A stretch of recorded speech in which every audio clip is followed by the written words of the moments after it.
महाराष्ट्र में महायुति की सुनामी। 2025 से ज्यादा सीटों पर जीत की ओर एनडीए। महाविकास अघाड़ी को महाआघात। उद्धव, शरद पवार और कांग्रेस को सदमा। क्या अति आत्मविश्वास ने एमबीए को डुबोया? एनडीए को लाडली बहना योजना का बम्पर लाभ। अब मुख्यमंत्री पद को लेकर बढ़ा सस्पेंस। शिंदे रहेंगे बरकरार या फडणवीस को पदभार?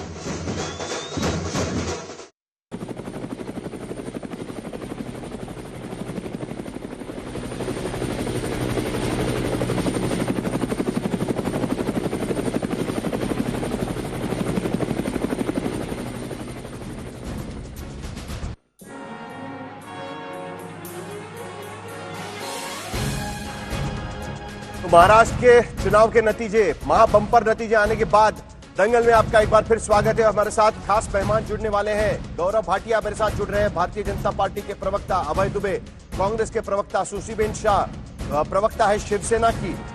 अनीश गवंडे मेरे साथ यहाँ पर स्टूडियो में जुड़ेंगे, जो एनसीपी एसपी के प्रवक्ता है। सुषमा अंधारे शिवसेना यूबीटी की प्रवक्ता, और उसके साथ साथ आशुतोष और संगीत रागी जी भी हमारे साथ जुड़ेंगे, और उसके साथ साथ नए मेहमान भी हमारे साथ जुड़ेंगे। लेकिन उससे पहले एक बड़ी खबर इस वक्त हमारे पास आ रही है। मुख्यमंत्री पद को लेकर जो पशोपेश चल रहा है महायुति के बीच में, हर कोई ये कह रहा है कि 3 बड़े नेता बैठेंगे, जो राष्ट्रीय नेता है वो तय करेंगे कि आखिरकार मुख्यमंत्री कौन होगा। इस बीच मुख्यमंत्री एकनाथ शिंदे ने भी दावा रखा हुआ है कि बयान नहीं है उनका, लेकिन उनका दावा है कि उनको भी मुख्यमंत्री बनने का मौका मिलना चाहिए। एकनाथ शिंदे ये खुद भी मुख्यमंत्री बनना चाहते हैं। उन्होंने जो भारतीय जनता पार्टी के हाईकमांड से बात की है, उसके मुताबिक उनका ये कहना है कि लोकसभा चुनाव के बाद नेतृत्व देने का काम उन्होंने किया। जो मैंडेट लोकसभा चुनाव में आया था, उसको बदलने का काम उन्होंने किया। लाडली बहना उनका ब्रेन चाइल्ड था, और उसके बाद महाराष्ट्र में मैंडेट बदल गया। इसके लिए उनको भी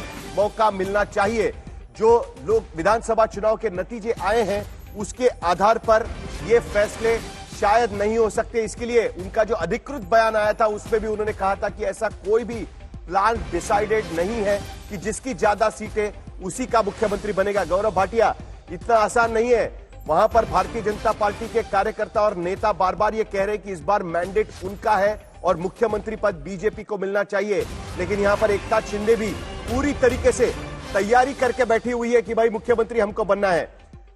इसी बीच महाराष्ट्र में बंपर जीत पर, एक मिनट गौरव भाटिया जी, पीएम का भी ट्वीट आ चुका है। प्रधानमंत्री नरेंद्र मोदी ने ट्वीट किया है और उन्होंने कहा है कि महाराष्ट्र की बहनों भाइयों को धन्यवाद। प्रधानमंत्री आज शाम को शायद भारतीय जनता पार्टी के दफ्तर आकर कार्यकर्ताओं से रूबरू होंगे, लेकिन उससे पहले ट्वीट करके उन्होंने धन्यवाद किया है सोशल मीडिया पर। महाराष्ट्र की भाइयों बहनों को धन्यवाद, ये उन्होंने साफ शब्दों में कह दिया है।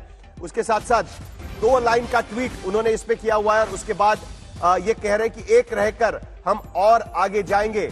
याद करिए, देवेंद्र फडणवीस का भी ट्वीट यही था, एक है तो सेफ है, मोदी है तो मुमकिन है। और उसके बाद अब प्रधानमंत्री भी, एक रहकर हम सब कुछ हासिल कर पाएंगे, ये उन्होंने यहां पर कहते हुए यहां पर नजर आ रहे हैं प्रधानमंत्री मोदी का ट्वीट। अब गौरव भाटिया जी के पास जाने का समय आ चुका है। गौरव भाटिया जी, आगे बढ़ा दिया है शायद। हाँ, उन्होंने अपनी बात को आगे बढ़ा दिया है। हम एक रहे तो और आगे जाएंगे। उन्होंने अपनी बात को आगे बढ़ा दिया है। गौरव भाटिया जी से मुझे पूछना है कि गौरव भाटिया जी, एकनाथ शिंदे का दावा अभी भी बरकरार है। क्या भारतीय जनता पार्टी इस बार हाथ से आया हुआ मुख्यमंत्री पद जाने देगी? Mandate, unexpected mandate. Bharatiya Janata party 2014 की अपनी टैली भी पार कर चुकी है, 133। 10 सीटें और मिलती है, आप खुद की सरकार बना लेते, आपको सहयोगी पार्टियों की भी जरूरत नहीं पड़ती। और शिंदे जी भी कह रहे हैं कि उनको मुख्यमंत्री पद मिलना चाहिए।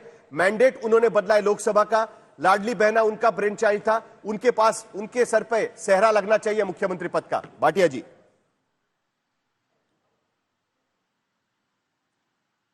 साहिल जी, सर्वप्रथम तो मैं महाराष्ट्र की जनता का नमन करता हूं, झारखंड की जनता का भी नमन करता हूं, उत्तर प्रदेश की जनता को भी नमन करता हूं, और सारे प्रदेशों में जहां बायपोल थे, हमें जो आशीर्वाद दिया है एनडीए को, महायुति को, हम गौरवान्वित हैं। हम लोग गौरवान्वित हैं इसलिए कि हमारे पास यशस्वी प्रधानमंत्री श्री नरेंद्र मोदी जी जैसा नेतृत्व है, और ये नेतृत्व वो है जो सकारात्मक राजनीति करके हर बार एक नई ऊंचाई प्राप्त करता है। हमने देखा किस तरह से एक है तो सेफ है का नारा आया, किसी ने मजाक उड़ाया, अपनी बुद्धि के हिसाब से बालक बुद्धि एक सेफ ले आए क्योंकि उनको तिजोरी से प्यार है, किसी ने कहा ये बांटने का नारा है, लेकिन महायुति को और नरेंद्र मोदी जी को एक विश्वास था, ये वो नारा है जो सबको एकजुट कर देता है, और आज हमें दिखाई दे गया कि उसका परिणाम क्या है। मैं सभी दर्शकों को बताना चाहूंगा कि किस तरह से टॉप 3 पार्टी, साहिल जी, टॉप 1, 2, 3 महायुति की, तीनों महायुति की ही पार्टी है। चौथे नंबर पे उद्धव बाला साहब ठाकरे जी की पार्टी है। दूसरी बात, बार बार देखिए जब हमारी सरकार होती है प्रो इनकम्बेंसी की बात होती है, और आज छठा प्रदेश बन गया महाराष्ट्र, जहां पे दोबारा हमारी सरकार तीसरी बार हैट्रिक करती है। यह भी सत्य है कि तीसरी बार लगातार हम सिंगल लार्जेस्ट पार्टी बने हैं। और इन सब का निचोड़ क्या है? आपने मुझसे सवाल किया कि मुख्यमंत्री की कुर्सी का क्या है। देखिए साहिल जी, अन्यथा मत लीजिएगा, आप बहुत ही प्रतिष्ठित पत्रकार हैं, आप स्टूडियो में कुर्सी पे बैठते हैं इसलिए आपको कुर्सी का मोह है, और जो व्यक्ति कुर्सी पे बैठा होता है उसको राहुल गांधी का वायरस डस्ट लेता है, उसको कंफ्यूजन होने लगता है। मैं महायुति की बात करता हूं, महायुति में क्लैरिटी ही क्लैरिटी है। आपने मुझसे कहा कि 14 सीटें कम रह गई वरना पूर्ण बहुमत अकेले भाजपा ले आती। आज का दिन एक बार मुख्यमंत्री की कुर्सी पर बैठिए, उसके बाद उसका भोग क्या होता है आपको समझ में आ जाएगा। एक बार मुख्यमंत्री की कुर्सी पर बैठिए, मुख्यमंत्री की कुर्सी पर बैठना कितना जरूरी लगने लगता है ना, ये भी आपको समझ में आ जाएगा। मैं इतना पुराना पत्रकार तो हूं कि मैंने देखा है कि मुख्यमंत्री कुर्सी पर बैठे हुए लोग जो है ना, उनको उसका मोह क्या होता है।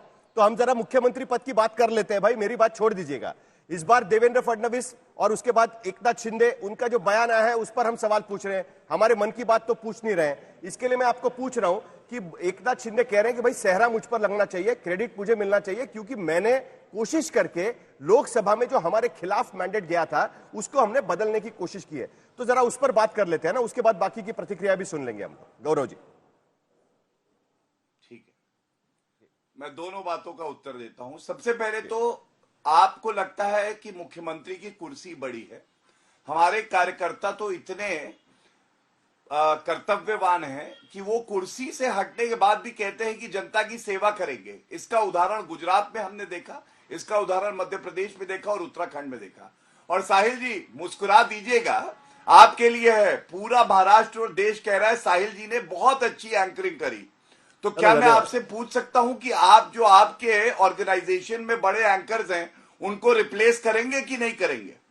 मैं समझता हूं हमारे यहाँ पर का ये भाई मुख्यमंत्री पद की कुर्सी तो एक ही होती है, एंकरिंग की कुर्सियां तो हमारे पास बहुत है। हम लोग अपनी अपनी कुर्सी, संगीत कुर्सी कर लेंगे, हम लोग म्यूजिकल चेयर कर लेंगे, लेकिन मुख्यमंत्री की कुर्सी तो एक ही होती है ना सर। चलिए कोई बात नहीं, अगर म्यूजिकल चेयर मुख्यमंत्री की कुर्सी के लिए हो गया तो क्या होगा? चलिए, बहुत स्नेहपूर्वक कहूंगा। जी मैं बहुत स्नेहपूर्वक कहूंगा, मुख्यमंत्री कौन बनेगा आप हम पे छोड़ दीजिए। हम लोग वो हैं जो फेविकोल का जोड़ है, हम लोग चिपके रहेंगे। आप तो उनसे पूछिए जो मोह के धागे इधर उधर टूट रहे हैं। संजय राउत 10:30 बजे आके ईवीएम पे ठीकरा फोड़ रहे हैं। वोट जिहाद हार चुका है और विकास और हिंदू एकता जीत चुकी है। तो आज तो आप कम से कम उनके जख्मों पे नमक मत डालिए। ज्यादा सीएम की कुर्सी बोलेंगे तो उनको कितना दर्द होगा, कभी सोच के देखिए। अभय दुबे जी, जवाब मैं आपसे लूं कि सुशीबेन शाह से लूं, क्योंकि वो रेस में है ना वहां पर, तो मेरे ख्याल से जवाब तो उनसे लेना चाहिए। लेकिन उससे पहले जरा मुख्यमंत्री नहीं, अब आपने इतना लंबा मोनोलॉग किया ना, सुनिए तो सही, मेरी बात तो सुनिए आप। बोलिए। मैं बड़ा इंटरेस्टिंग किस्सा हुआ आपकी डिबेट में, बोलिए ना। शिंदे साहब और गौरव भाटिया जी के जो स्टेटमेंट है उससे ये बात साफ हो गई कि दोनों एक दूसरे के खिलाफ किस स्तर तक स्टैंड ले सकते हैं। शिंदे साहब ने कहा कि जो लोकसभा के चुनाव परिणाम थे उसको पलट दिया, मतलब जो महाराष्ट्र ने मोदी जी को नकार दिया था उसको शिंदे साहब ओन कर रहे हैं कि हमने उसको ठीक कर दिया। एक गौरव भाटिया जी ये कह रहे हैं कि कुर्सी से चिपके होने का मोह, तो वो शिंदे साहब को चुनौती दे रहे हैं। वो शिंदे साहब जो कह रहे थे, सुबह जब मैं था आपके चैनल पर तब शिंदे साहब आए थे और उन्होंने कहा कि नहीं, हम तीनों मिलकर, अभी ये तय नहीं है कि जिसकी सबसे ज्यादा सीट आई है वो उसका चीफ मिनिस्टर बनेगा, हम लोग बैठकर तय करेंगे। मतलब वो अभी भी अपना क्लेम उस पर बरकरार रखे हुए हैं। दूसरी बड़ी बात, भारतीय जनता पार्टी ने महाराष्ट्र का चुनाव लड़ा था ओबीसी बनाम मराठा को पोलराइज करके, और ये स्टेटमेंट दोनों ने दिए थे, फडणवीस साहब से भी दिलाया गया था और शिंदे साहब से भी, कि वो चीफ मिनिस्टर की रेस में नहीं है, क्योंकि ये प्रोजेक्शन दे रहे थे कि ओबीसी होगा चीफ मिनिस्टर। तो क्या अब मोदी जी आप ओबीसी चीफ मिनिस्टर अपॉइंट करेंगे? क्या मराठा को हटाकर एक ब्राह्मण को चीफ मिनिस्टर बनाएंगे? ये महाराष्ट्र की जनता जानना चाहती। जहां तक वायरस का प्रश्न है तो ये देखा है, हमने देख लिया देश के चुनाव में, शमशान, कब्रिस्तान, मटन, मछली, मांस, मंगलसूत्र नहीं चला, बांटेंगे कटेंगे नहीं चला, एक है और सेफ है, आज भी है। वो धारावी के चुनाव परिणामों ने बता दिया कि जो आप धन्ना सेठ जो आपका काम खेल रहा है उसका परिणाम तो भुगतना पड़ेगा। आज विनम्रता से हम इसको स्वीकार करते हैं और झारखंड ने प्रचंड बहुमत देकर ये सिद्ध किया और महाराष्ट्र के इस बहुमत ने सिद्ध किया कि एक ही बात पार्टी सबसे बड़ी पार्टी हुई है महाराष्ट्र में, पैसे जाना, तो उनका हक बनता है इसका जवाब बहनों देने के, का। उसके बाद मुझे ना प्रतिक्रिया बिल्कुल बहनों के खाते, देखिए संक्षेप में, साहिल जी, संक्षेप में मुझे प्रतिक्रिया भी सुनानी है, मेरे पास समय। साहिल जी बिल्कुल संक्षेप में, जो परिणाम, बस 10 सेकंड दूंगा मैं, जो परिणाम आए हैं वो महिलाओं ने डिसाइसिव रोल प्ले किया है, ये बात दोनों राज्यों में सिद्ध होगी। चलिए बढ़िया है। गौरव भाटिया जी संक्षेप में जवाब दीजिए, क्योंकि मुझे बाकी लोगों के रिएक्शन सुनाने हैं दर्शकों को कि भाई मुख्यमंत्री पद को लेकर कौन क्या कह रहा है। आपको जवाब देना है, दे दीजिए।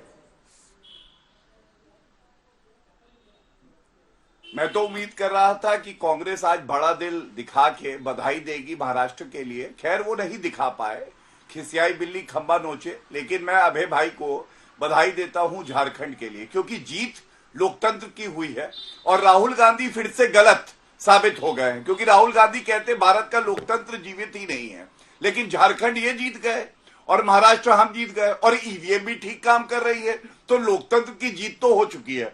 दूसरी बात, आज इनके कैंप में तो एक ही गाना चल रहा है, अच्छा सीला दिया तूने मेरे प्यार का, यार ने ही तोड़ दिया घर यार का। आपस में ही लड़ गए हैं। और आज बड़ा संदेश क्या है इनके लिए मैं बताता हूं। जो नोमानी जी ने वोट जिहाद किया वो चलेगा नहीं। जो गारंटी गांधी परिवार देता है उनका गारंटी कार्ड एक्सपायर्ड है।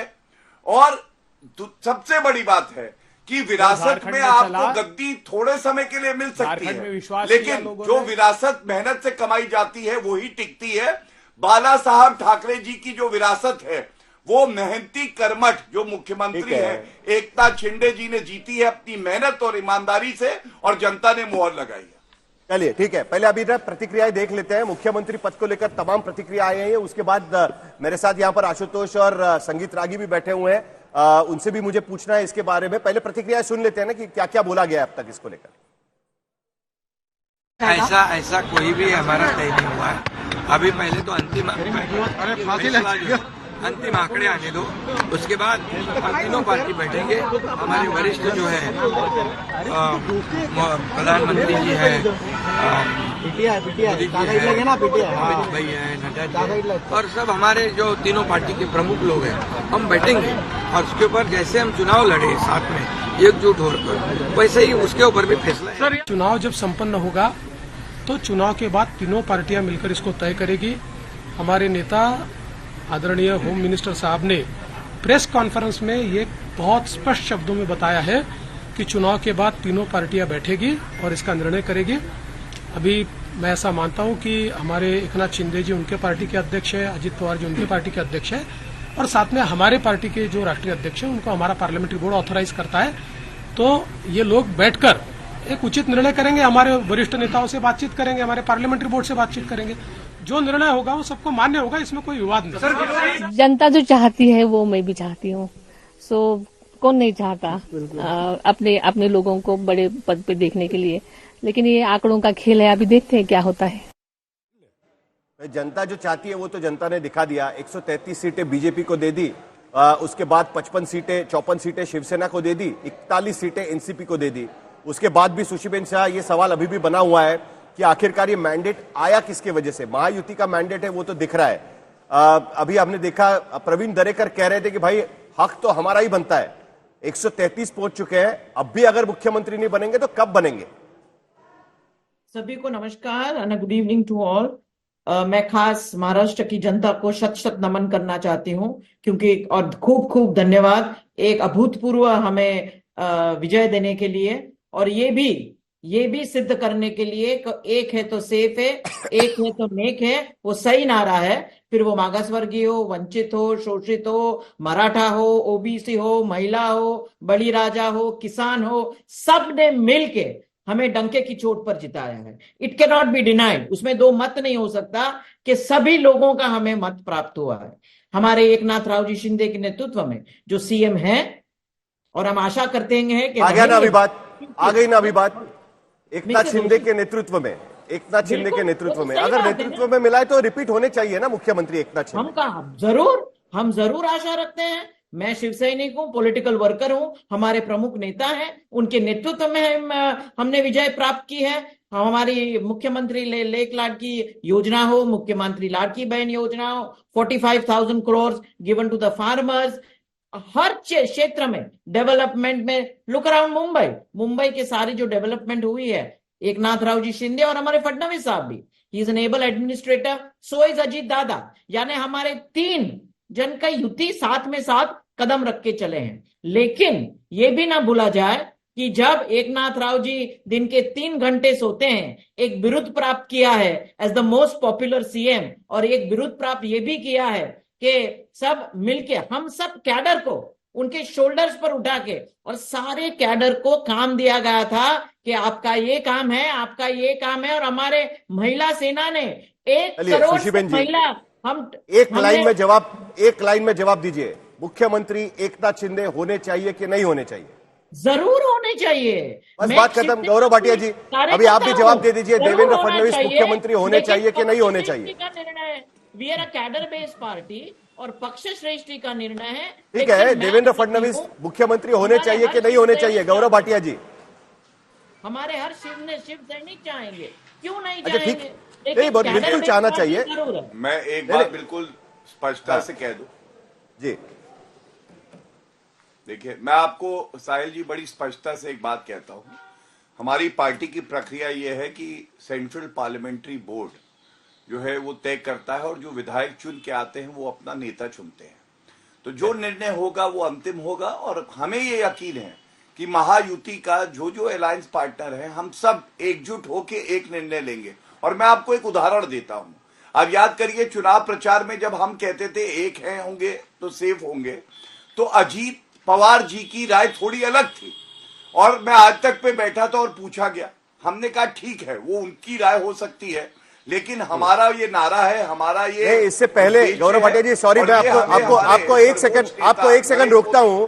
यहां पर देवेंद्र फडणवीस हमको दिखाई दे रहे हैं, जलेबी बना रहे हैं, वहां पर जलेबी बना रहे हैं अपने कार्यकर्ताओं के लिए। बीजेपी के दफ्तर पहुंच चुके हैं, वहां पर मुझे दिखाई दे रहा है। उसके साथ में भारतीय जनता पार्टी के महाराष्ट्र के प्रदेश अध्यक्ष है चंद्रशेखर बावनकुले, वो भी वहां पर मौजूद है, और जलेबी बनाने का प्रोग्राम चल रहा है। लेकिन यही जलेबी महाराष्ट्र में इन्हें कहां तक पहुंचाएगी वो देखना होगा। गौरव भाटिया जी कुछ कह रहे थे, लेकिन उससे पहले माफ करिएगा कि मामला आगे थोड़ा बढ़ाना बहुत जरूरी है, क्योंकि हमारे साथ एनसीपी एसपी के प्रवक्ता भी है। लेकिन आशुतोष, एक इसका जवाब तो मिलना चाहिए, मतलब आपसे भी मैं इसका जवाब चाहूंगा कि क्या इतने आसानी से बीजेपी जाने देगी मुख्यमंत्री पद? सुशीबेन शाह कह रही है कि भाई दावा तो हमारा है, लाडली बहन योजना का क्रेडिट हमारा है, हमारा ब्रेन चाइल्ड था और हमने उस योजना को लाया हुआ है।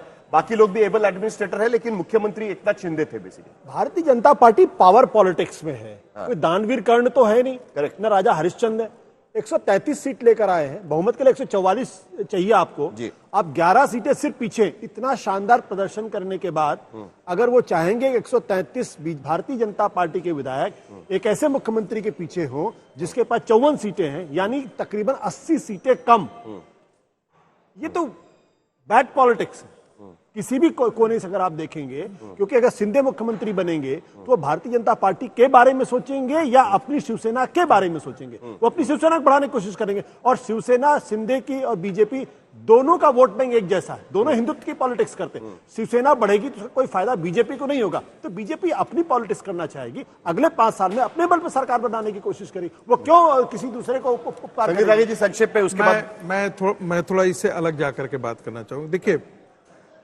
नैतिक तौर पर भी शिवसेना शिंदे को ये बात मांगने का अधिकार नहीं है और नहीं होना चाहिए। ये तो वही है फिर जो उद्धव ठाकरे वाली ब्लैकमेल की राजनीति। मैं मानता हूँ ब्लैकमेल नहीं, वो बोल रहे हैं कि भाई हम आपके साथ खड़े रहे, हमने मैंडेट चेंज किया। देखिए दोनों प्रवक्ता हैं, आपने दो प्रवक्ताओं को देखा।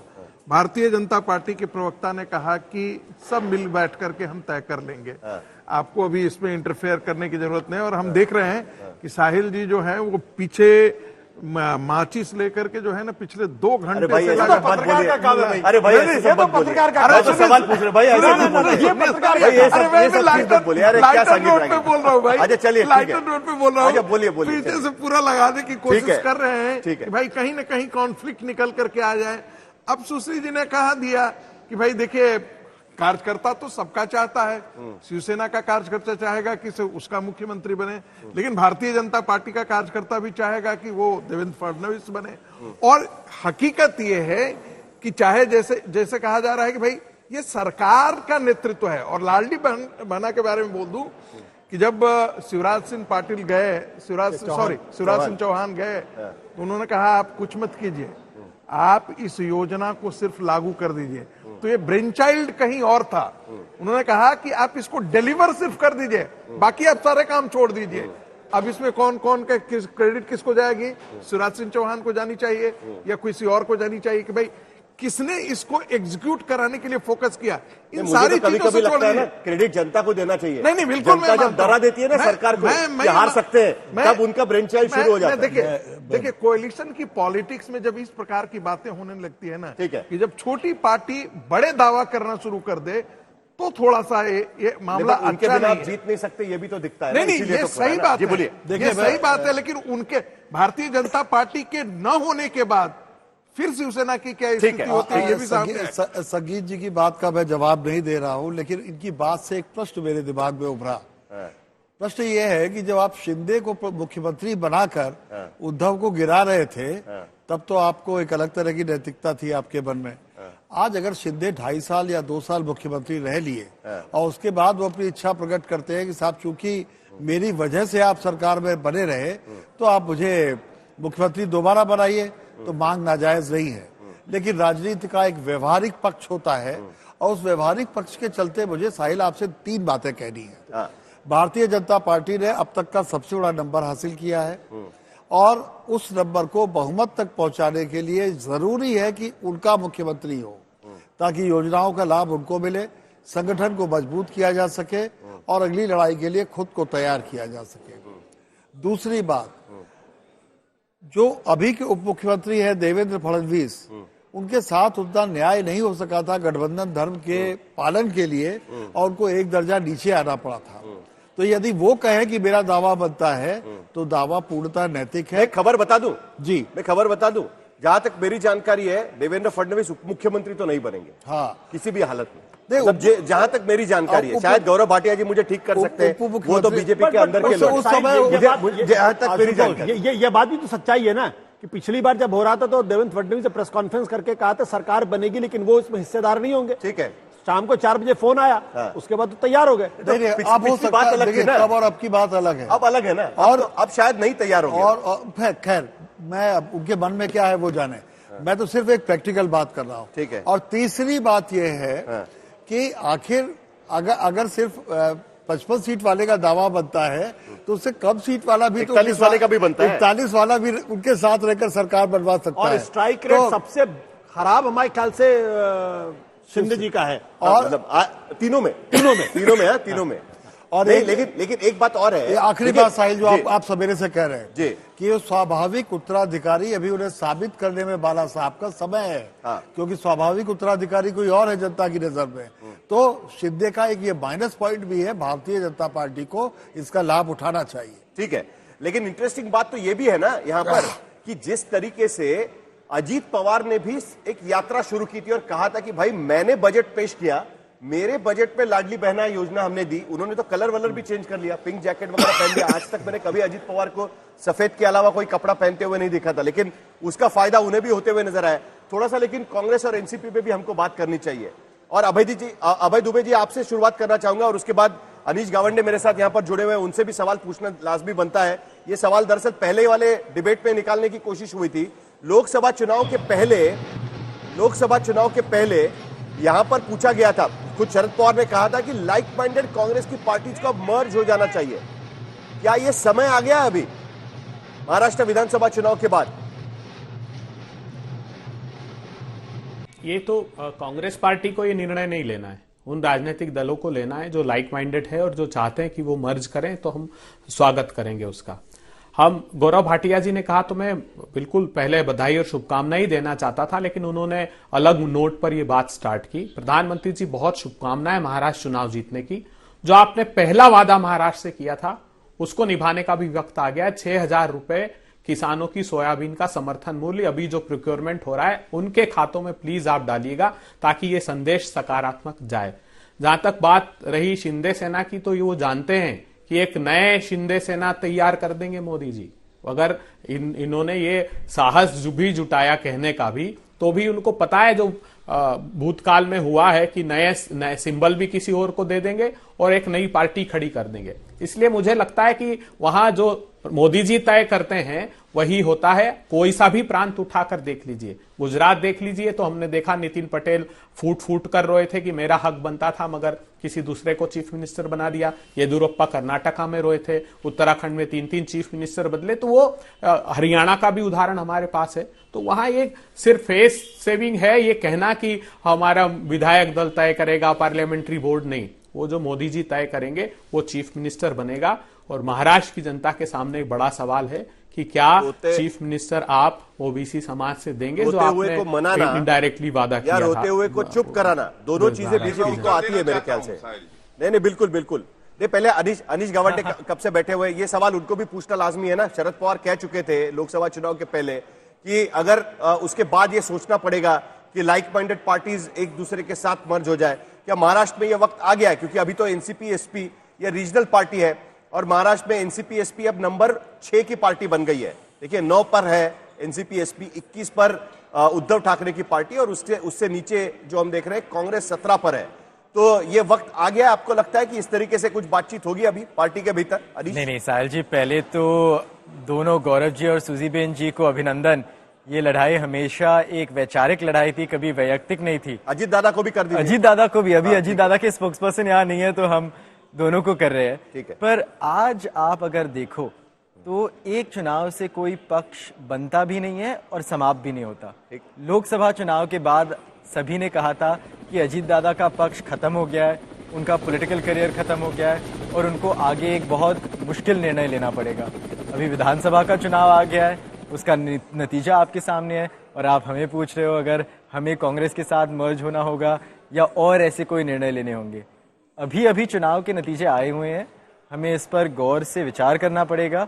जनता ने एक निर्णायक रूप से मतदान किया है, ये हमें मानना होगा। ठीक है। पर ये एक छोटी हार है। पवार साहब एक बड़े नेता है, उन्होंने ऐसी हार बहुत पहले भी देखी हुई है और उनका सामना देना वो जानते हैं।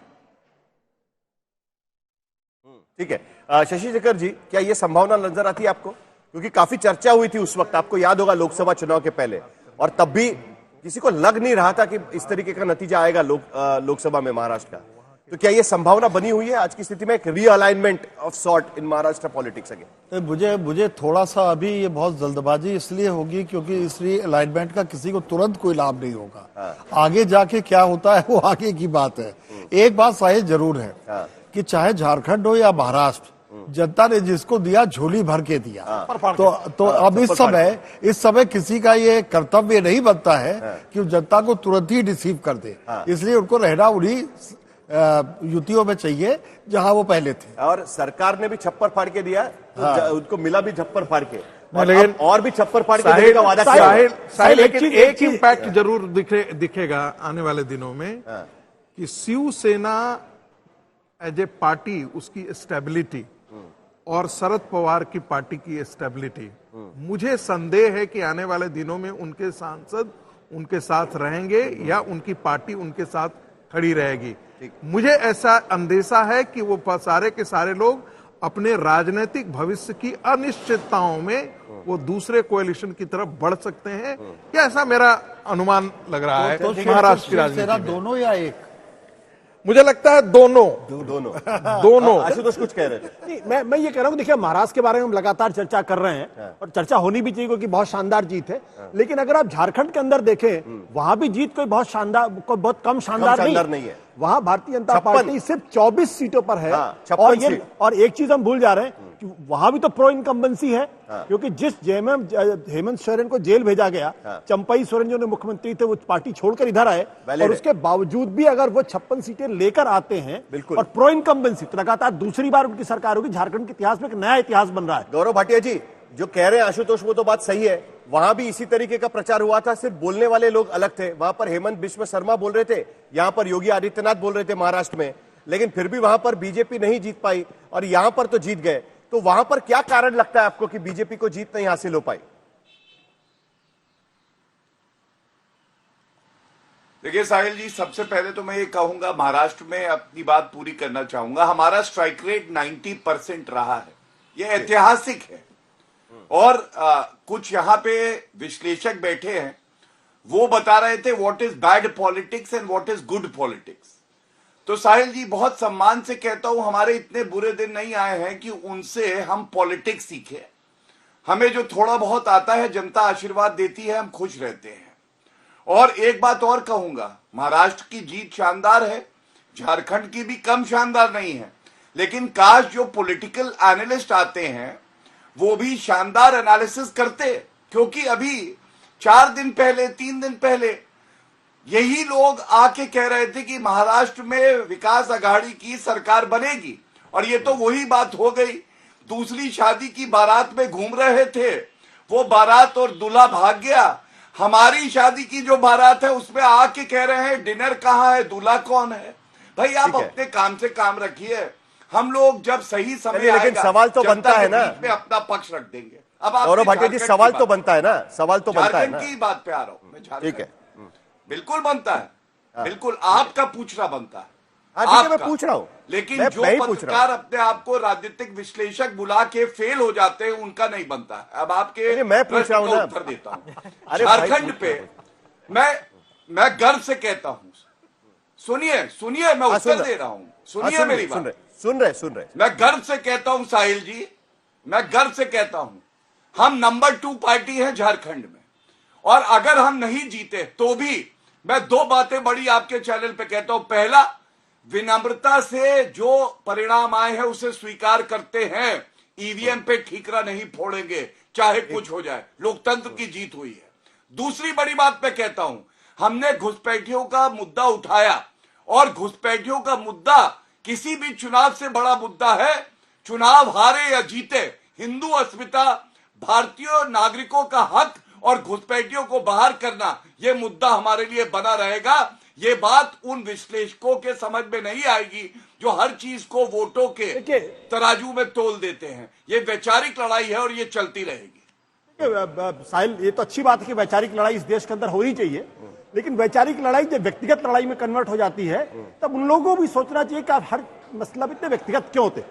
झारखंड के अंदर अगर भारतीय जनता पार्टी को 24 सीटें मिली है और वहां इंडिया गठबंधन को 56 सीटें मिली है, तो इसका क्रेडिट किसको जाता है? अगर महाराष्ट्र की लड़ाई जीत में यशस्वी प्रधानमंत्री को क्रेडिट जाता है, तो फिर झारखंड की हार के लिए क्रेडिट किसको दिया जाए? क्या उसके लिए आप प्रधानमंत्री जी को जिम्मेदार ठहराएंगे, अमित शाह को जिम्मेदार ठहराएंगे, हिमंत बिश्व शर्मा को जिम्मेदार ठहराएंगे? किसको जिम्मेदार? ये भी तो प्रश्न खड़ा होना चाहिए, नहीं खड़ा होना चाहिए। तो सवाल तो मैं पूछ लेता हूं ना। बिल्कुल, मैं तो आपको जवाब दे रहा हूं। ठीक है, मैं सवाल पूछ लेता हूं। मैं तो बार बार ये कहता हूं कि विचारधारा की लड़ाई को जो लोग व्यक्तिगत लड़ाई में कन्वर्ट पहले अभय दुबे जी से उनको अपने अंदर बैठ के सोचना चाहिए। अभय दुबे जी से पूछ लेते हैं कि भाई उनको क्या लगता है, क्योंकि उन्होंने झारखंड की जीत बनाई नहीं है वहां पर अभी तक। तो अभय दुबे जी को पूछ लेते हैं, उसके बाद गौरव भाटिया जी को भी यही सवाल पूछ लेंगे। अभय दुबे जी, देखिए, झारखंड में जो एक प्रमुख मुद्दा यह भी था कि जिस प्रकार हेमंत सोरेन जी को अनैतिक तरीके से जेल भेजा, राजनीतिक प्रतिशोध निकालने के लिए प्रधानमंत्री जी ने, वहां की जनता ने, वहां के आदिवासी समाज ने उसका प्रत्युत्तर दिया है इन परिणामों में। और स्वाभाविक है, वो जो बहनों के खाते में पैसे गए, मैं कहता हूं फिर से कि वो भी एक निर्णायक भूमिका रही है।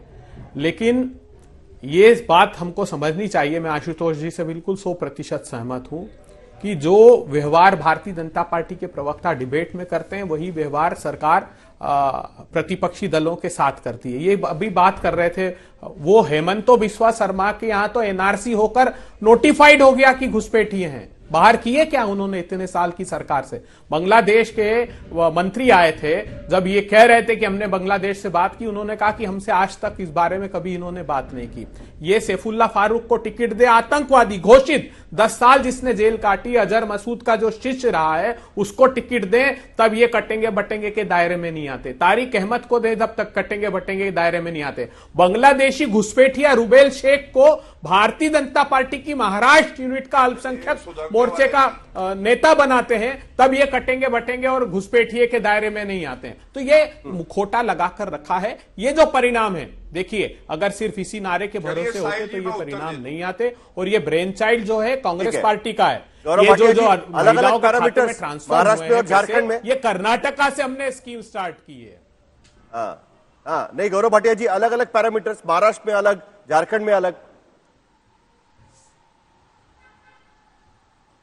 अलग पैरामीटर्स तो कांग्रेस पार्टी और इंडी अलायंस के हैं, क्योंकि ईवीएम जो कि महाराष्ट्र में खराब है, संजय राउत 10:30 बजे बताते हैं, झारखंड में ठीक है, और वायनाड में प्रियंका गांधी वाड्रा आज जो हमारी डायनेस्टिक पॉलिटिक्स है उसका सिंबल बनी हुई है, वहां ठीक है।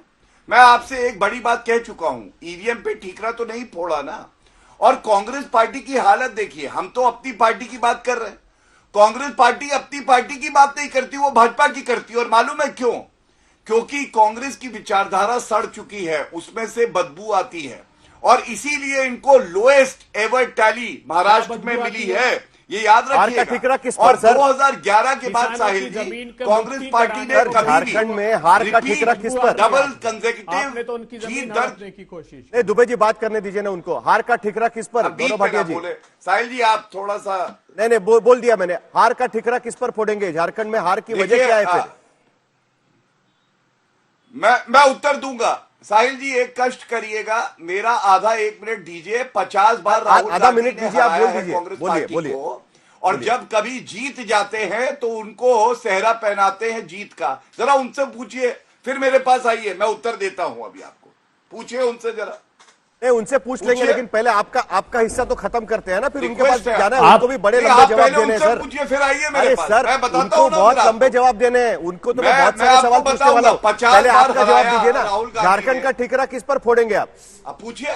अरे पूछ लीजिए। अरे पहले आपका तो जवाब दीजिए। दिल की खुशी के लिए ही पूछ लीजिए साहिल आप। मेरे दिल के खुशी के लिए मेरा जवाब दे दीजिए ना, मैं उनके पास चला जाता हूँ सर। क्या जीते अभी थोड़े हो गए खुश।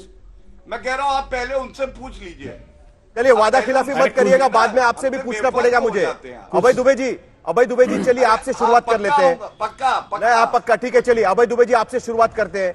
महाराष्ट्र में बाला साहेब थोरात आपके नेता थे, विधायक दल के नेता हार गए। पूर्व मुख्यमंत्री पृथ्वीराज चव्हाण हार गए। कम से कम वो नेता जो सालों साल वहां पर जीत रहे हैं, कांग्रेस की जमीन ही खिसक रही है। कांग्रेस को लग रहा था नंबर 1 की पार्टी बन गई, लेकिन कैसे हार गए इतने आसानी से? 44 भी नहीं आ पाए। 2019 में जब पूरा विपरीत स्थिति में आपने चुनाव लड़ा था, तब भी आप 44 सीटें लेकर आए थे। इस बार इतने कम सीटें कैसे आ गई? नहीं, मैं इस बात को स्वीकारता हूं, और ये आप अगर मध्य प्रदेश को भी पढ़ेंगे तो हमारे सीनियर लीडर्स हारे थे इस जो ये वहां भी लाडली बहना योजना थी, क्योंकि ये स्टार्ट हमने किया था कर्नाटक से। भाई क्या मोदी जी नहीं हारे क्या? मोदी जी प्रांत दर प्रांत, उत्तर प्रदेश में कितनी बुरी आदत साफ हो गए। महाराष्ट्र ने सबक सिखाया था थोड़े दिन पहले, 27% सिर्फ स्ट्राइक रेट था, 9 सीटें लोकसभा में। इसका जवाब दीजिए, क्योंकि गौरव भाटिया जी से मुझे जवाब देना है। मेरे सवाल का जवाब दे दीजिएगा, फिर मुझे गौरव भाटिया जी से जवाब देना है। आप जल्दी से बता दीजिए, मेरे पास समय कम हो रहा है। नहीं, मैंने आपको कहा कि ये जो स्कीम का इंपैक्ट ऐसा था, जो हमने स्टडी किया मध्य प्रदेश में भी, तो वो 18,000 एवरेज हर कंस्टिट्यूएंसी में लाडली बहना मध्य प्रदेश में भी थी, छत्तीसगढ़ में भी इसका इंपैक्ट था। तो ये टेम्पररी फेज का फिनोमिना, ये बता दूं, अगर लंबे समय की ये स्कीम होती तो उसका इतना एडवांटेज नहीं मिलता। नहीं, वो तो हमको आत्ममंथन करना ही चाहिए। ऑर्गेनाइजेशन को हमको रिस्टेब्लिश करना पड़ेगा। इसमें इस बात को मैं स्वीकारता हूं। लेकिन गौरव भाटिया जी, आखिरी मिनट मेरे पास बचा है। गौरव भाटिया जी, मुझे आप जवाब दे दीजिएगा कि झारखंड में 2019 के मुकाबले में भी आपकी सीटें कम आई हुई है। आप नंबर 2 की पार्टी है, वो तो मैं समझता हूं, लेकिन 2019 में झारखंड में आपने जितनी सीटें जीती थी उससे भी आपको कम सीटें आई है। अब जवाब दे दीजिए भाई, इसका कारण क्या है?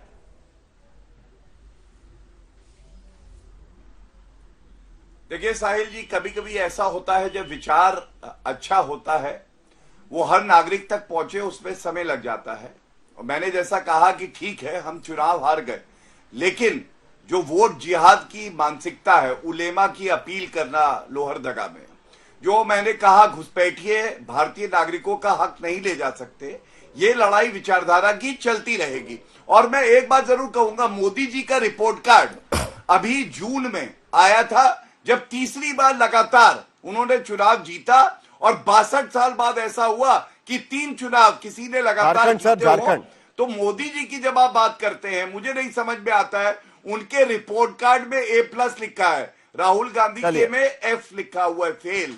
ये फर्क है दोनों में, और तथ्यात्मक रूप से ये सही बात है। चुनाव हारने के बाद इसके जवाब कई बार नहीं आते हैं, लेकिन हालांकि कांग्रेस के पास भी कई सारी चीजों के जवाब नहीं है, क्योंकि नंबर 1 की पार्टी नंबर 5 की पार्टी कैसे बन गई, इसका जवाब उनके पास भी नहीं है। ना बीजेपी के पास जवाब होगा कि झारखंड कैसे हार गए।